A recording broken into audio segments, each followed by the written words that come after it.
President Biden honored fallen police officers who lost their lives in the line of duty on Sunday. In a somber ceremony in Washington, D.C., the president honored officers killed in the line of duty and also those who died of COVID-19.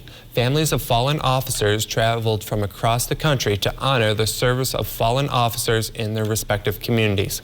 President Biden told the audience that policing is much harder today as officers are expected to be so much more than they have been trained to do so.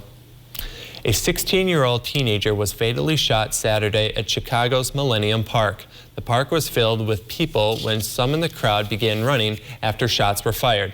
Authorities say Shondell Holliday was standing near the park's famed Bean statue when he was shot in the chest. Holliday was rushed to a nearby children's hospital where he was pronounced deceased. 2 people have been taken into custody and at least 2 weapons were recovered at the scene. Police have not given a motive for the shooting, and Chicago Mayor Lori Lightfoot in a statement called the shooting death, quote, utterly unacceptable, and called on parents and guardians in Chicago to step up. The mayor says plans will be announced to prevent similar attacks from happening in the future. A gunman opened fire at a church in Southern California Sunday afternoon, killing 1 person and injuring 5 others. It happened at the Geneva Presbyterian Church in Laguna Woods around 1:30 in the afternoon.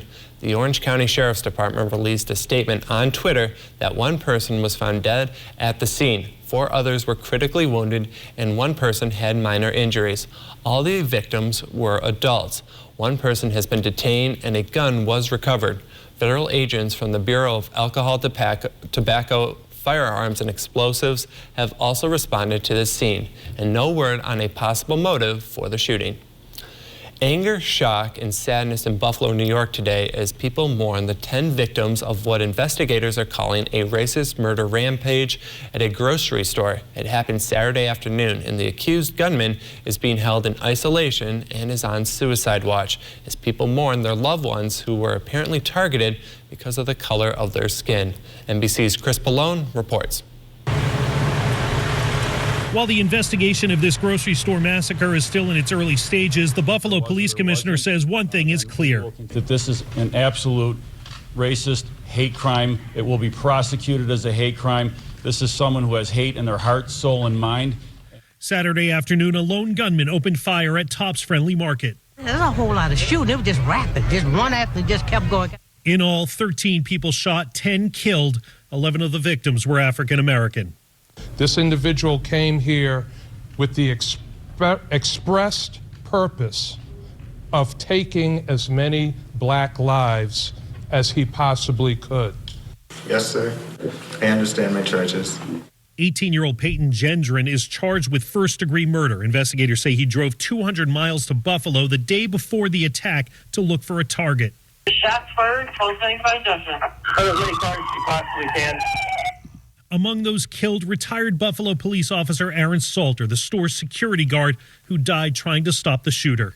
He worked over 20-something years as a Buffalo police officer and lost his life at Tops. Disgusting to me.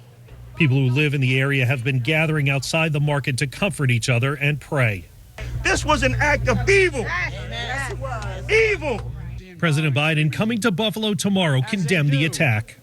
We must all work together to address the hate that remains a stain on the soul of America. Police investigated the accused gunman last year for making a threat, but say he was released after a brief mental health evaluation. Chris Pallone, NBC News, Buffalo.